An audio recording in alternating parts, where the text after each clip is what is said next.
Welcome back and thank you for staying with us. Ugandan President Yoweri Museveni has declined to sign the controversial anti-homosexuality bill into law. The bill calls for lengthy jail terms and a death penalty for persons who identify as gay. President Museveni has requested parliamentarians to amend the legislation. To show solidarity with members of the LGBTQ plus community in Uganda, an art fundraiser event was held today in Johannesburg. Proceeds from the event will go to Bear Stories Foundation Transitional Housing and Skills Development Initiatives for homeless LGBTQ plus youth. For more on this, we are now joined by artist Sandiso Ngubane. Sandiso, thank you so much for joining us this evening. Now, Sandiso, when the news of this controversial bill made the rounds across the country and across the world, a lot of shockwaves were sent around and people quite unbelievable at what this bill entails. Can you unpack for us what this bill says and what impact would it have on the LGBTQ plus community within the region of Uganda? Sure. Basically, the bill criminalizes homosexuality. There are different levels of sentencing, but the most severe of the sentences is basically a life sentence. And it's not only limited to people who identify as gay or queer. People, say for instance, a landlord who lets their home to someone who is queer, that landlord is by law obliged to report that person. But also your family members as a queer person are forced by law to report you. And if they don't, they too are in the line of fire in terms of this bill. And it also extends to children, which I find incredibly ridiculous. So I really believe that this is a bill that doesn't have just an effect on queer people alone, but it has an effect on other members of the community. Most certainly. I mean, as mentioned earlier, the Ugandan president has refused to sign the bill as is, sent it back to parliamentarians and asked them to sort of re-look into this bill. Does this give us hope that possibly the changes that would be made to the bill would rather protect people of the LGBTQ community? Absolutely not. I think if we look closely at the facts in terms of the statement that was issued by his office, the sending back of the bill to Parliament is not about easing sentences or protecting the rights of people. Quite simply, it states that it has to make an allowance for people who come forward out of their own free will, and people who claim mental illness is what drove them to homosexuality, which is ridiculous. We do know that homosexuality is not a result of mental illness. So from the statement issued by the president himself, we can conclude that he supports everything that is in the bill. The only thing that he is asking for is to make safeguards, I guess, for people who come out voluntarily. But it doesn't make any impact in terms of the severity of the precarity of the situation that queer people face in Uganda. What picture then, Sandiso, does this situation paint in terms of the education that we are giving people, especially on the African continent? Because we're now seeing that there's a domino effect that's happening in neighboring countries such as Kenya and Ghana, who seem to now will possibly follow suit should this bill be passed in Uganda. Are we doing enough with regards to educating people with regards to homosexuality? Sikataho, one of the craziest things, in my mind anyway, about what is happening in Uganda, is something that has been going on at least for the past 2 decades. And a lot of it, there was a film in about 2013, I think. It was titled God Loves Uganda.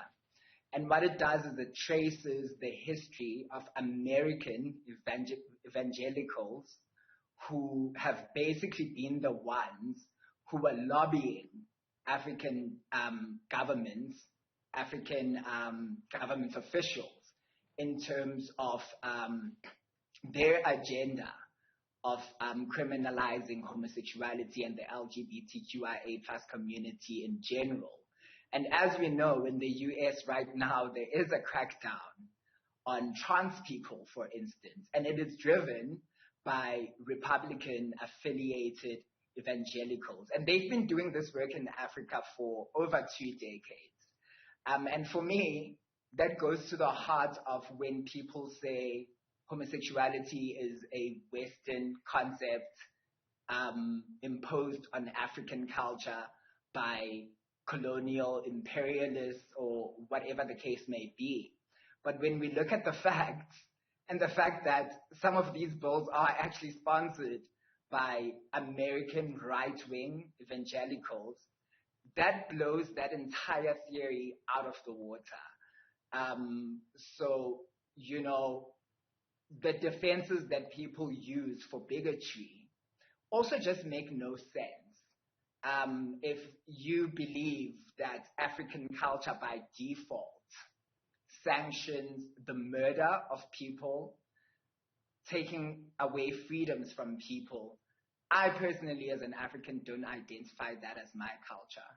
And as a Christian as well, I don't think, you know, as Christians, we usually say only God can judge me.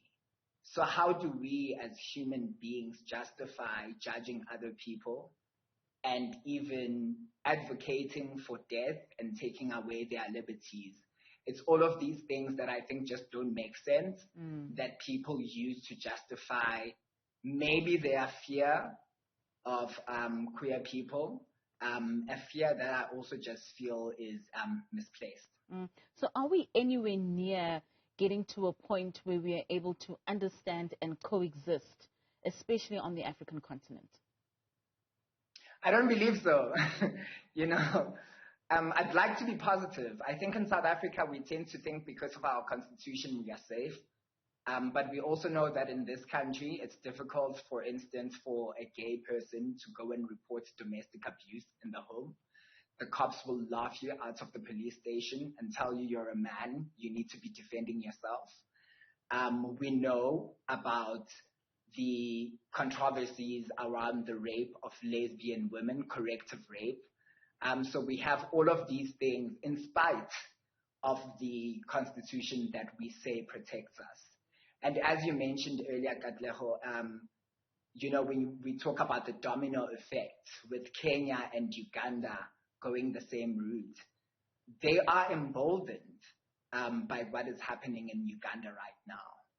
And, you know, we speak to a lot of activists on the ground in Uganda, and a lot of them, what they are saying to us is that over the last 20 years, this is a fire that's been stoked by the American evangelicals and by government officials. Generally, it's something that people didn't care about in their communities. But right now that it is happening at such a legislative level, it's stoking violence in the communities. And the danger of that is there are so many people, even outside of the queer community, who are being harassed for simply being related or associated to individuals. My co-convener of the fundraiser, Delavi Kwagala, who's currently stationed in Johannesburg, was threatened to say if they even land at an airport in Kampala, they would be arrested. So the extent of this bill is really going to have a huge effect on other people outside of our community. If you think back I think it was a week ago when the EFF had its march to the Ugandan embassy, Julius Malema noted that there's nothing stopping Museveni or anyone in his government to use this law to oppress the opposition. Because what's crazy about this law, again, is the fact that you can just go to a police station and report me as gay, even if I'm not, and it's your word against mine, and I would have to suffer those consequences regardless of whether I'm gay or not. Sure, quite a devastating can of worms that's being opened there, Sandy. So now, earlier today, you held a fundraising event. Just take us through what the thought process of taking that particular approach was and what you intended to attain from this fundraiser. I'm an artist, so my first point of departure was trying to rally my own community to stand up in support. I know a few artists who are based in Kampala, Uganda, who have been doing a lot of work around awareness of the LGBTQIA community and making safe spaces for that community in that city.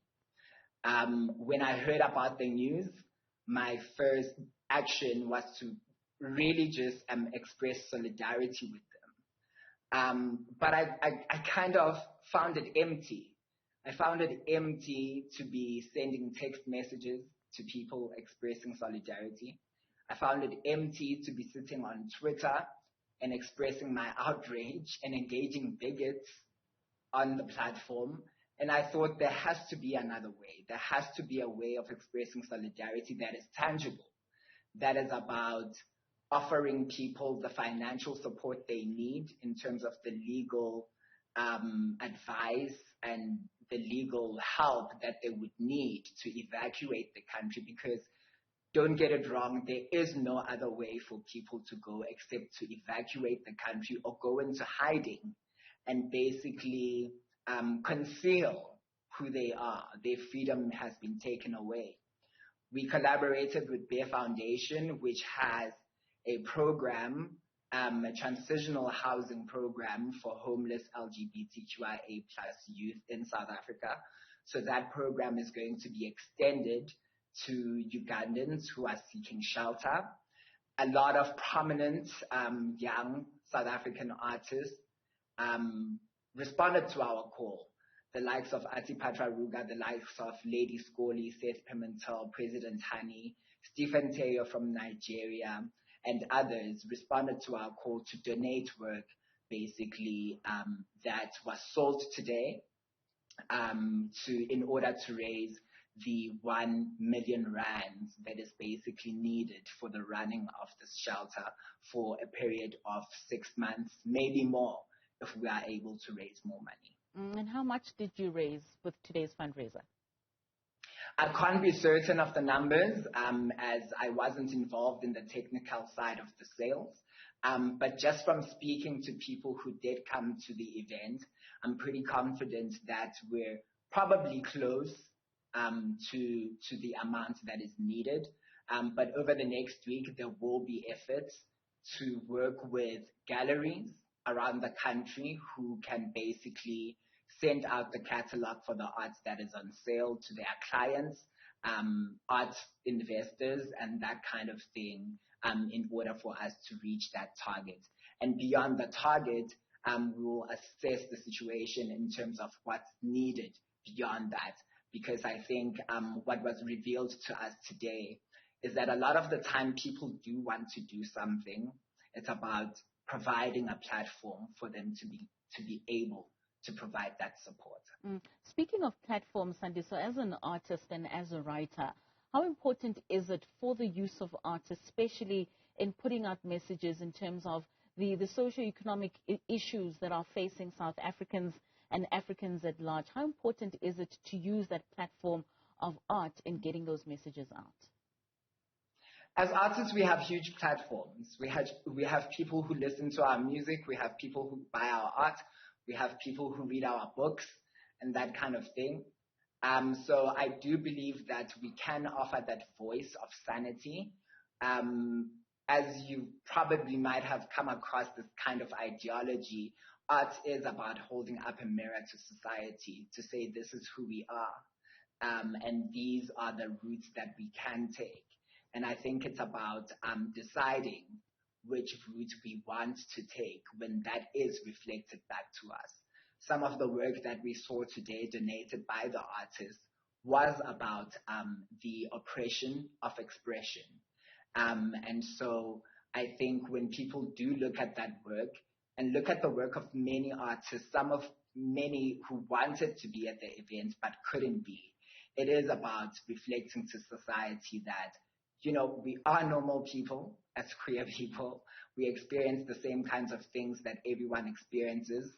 We experience love, we experience depression, and all of those things. And, at the end of the day, it's just, I think people need to reconcile what it is they are really angry about, because I don't think it affects anyone's life whatsoever how the next person lives their lives. So I think there's a lot of education around that, and I think art plays a very important role in reminding people that we are human, we have feelings just like everyone else. Sandiso, on that note, thank you so much for joining us this evening. We do wish you all the best with all the fundraising that you're still going to embark on, and ensuring that those in the LGBTQI community that are seeking shelter are given all that they need. Thank you so much for joining us this evening.